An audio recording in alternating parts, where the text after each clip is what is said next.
Hello friends, बुकीपीडिया पर आप सभी का स्वागत है। आज हम बात करने वाले हैं गेट टू पॉइंट बाय जोल श्वार्ट्जबर्ग बुक के बारे में। ऋतिक उस दिन ऑफिस में बहुत परेशान था।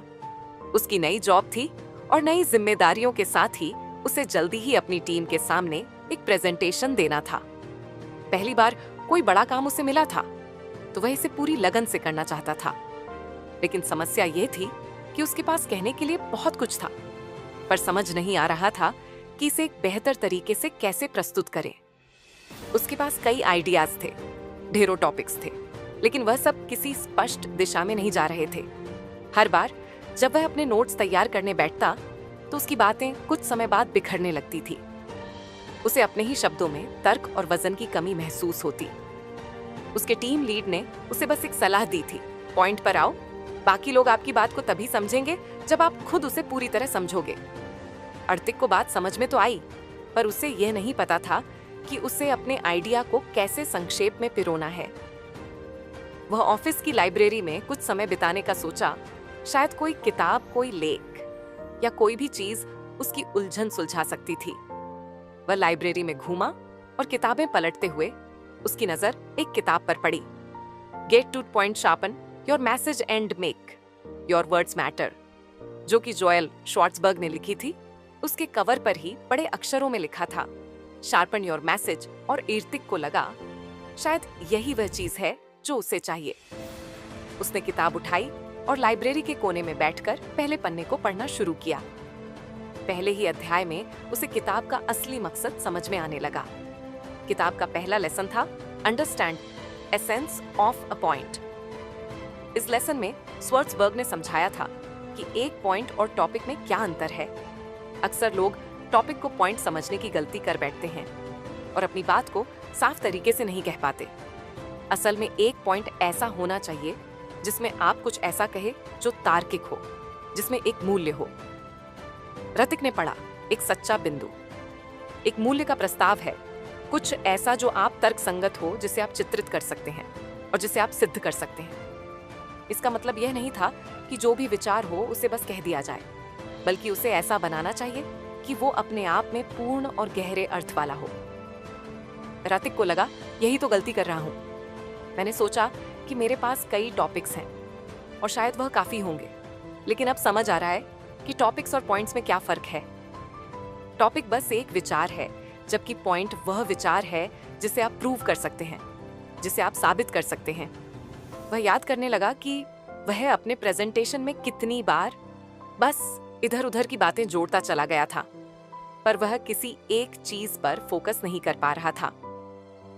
श्वार्ट्जबर्ग ने यह भी समझाया कि एक सच्चा पॉइंट अपने आप में एक प्रॉब्लम का सॉल्यूशन होता है, जिसे आप इलस्ट्रेट कर सकते हैं और साबित कर सकते हैं। ये बहुत महत्वपूर्ण है, क्योंकि यदि आप कुछ ऐसा कहते हैं जिसमें कोई वजन नहीं है तो लोग उसे महत्व नहीं देंगे। किताब का यह लेसन पढ़कर ऋतिक को अपनी गलती समझ में आने लगी थी। उसने महसूस किया कि उसकी बातें खाली शेल्स की तरह थी, जिनमें कोई जान नहीं थी, कोई असली मैसेज नहीं था। उसका प्रेजेंटेशन भी बस कुछ रैंडम थॉट्स की तरह बनता जा रहा था, जिसमें कोहेरेंस की कमी थी।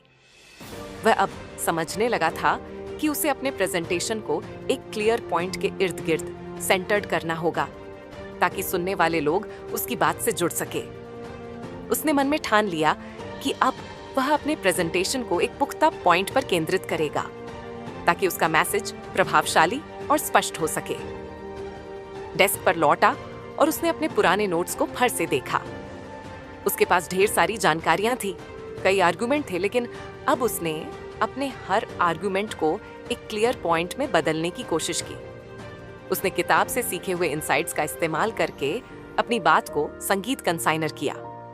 उसे अपने प्रेजेंटेशन के लिए एक सेंट्रल आइडिया मिला। उसका कोर पॉइंट, ये पॉइंट एक साधारण स्टेटमेंट था, लेकिन उसमें गहराई और सार था। वह खुद को महसूस कर रहा था कि ये सच में एक पॉइंट है और इसे उसे दूसरों तक पहुंचाना है। पहले उसकी सोच में उथल पुथल थी, पर अब क्लैरिटी आ चुकी थी। उसने अपने पॉइंट को तार्किक और सुसंगत तरीके से बांधना शुरू किया। अगले कुछ दिनों तक ऋतिक ने किताब को और गहराई से पढ़ा और श्वार्ट्जबर्ग के इनसाइट्स का अपने प्रेजेंटेशन में उपयोग करने की कोशिश की। उसने अब जाना कि असली कला सिर्फ शब्दों में नहीं है, बल्कि उस एक पॉइंट को खोजने और फिर उसे साधने में है। प्रेजेंटेशन के दिन आर्थिक के अंदर आत्मविश्वास था, क्योंकि अब उसके पास एक सशक्त पॉइंट था जो हर सुनने वाले के लिए मीनिंगफुल और वैल्यूएबल था। उसने अपना प्रेजेंटेशन शुरू किया और पहले ही वाक्य में उसने अपना कोर पॉइंट प्रस्तुत कर दिया। अब वह किसी रैंडम बातों में नहीं भटका, बल्कि हर वाक्य उसके मेन पॉइंट को प्रूव करने की ओर बढ़ता गया। आर्थिक को महसूस हुआ कि श्वार्ट्जबर्ग का लेसन सिर्फ प्रेजेंटेशन तक ही सीमित नहीं था, ये जिंदगी के हर पहलू में काम आता है। हम कई बार अपने विचारों को लेकर कंफ्यूज रहते हैं, क्योंकि हमें यह नहीं पता होता कि हमें असल में कहना क्या है। हमें बस टॉपिक्स का अंदाजा होता है, लेकिन एक सॉलिड पॉइंट नहीं होता। उसने खुद से कहा, शायद आगे चलकर जिंदगी में जब भी मुझे अपनी बात कहनी होगी, मैं पहले इस बात पर गौर करूंगा कि मेरी बात का असल पॉइंट क्या है, तभी मैं उसे ठीक से कह पाऊंगा। इस तरह से ऋतिक का जीवन बदलने लगा। अगर आपको हमारी फ्री समरी अच्छी लगती है, तो आप हमारे चैनल को सब्सक्राइब कर सकते हैं। अब इस वीडियो को यहीं पर समाप्त करते हैं।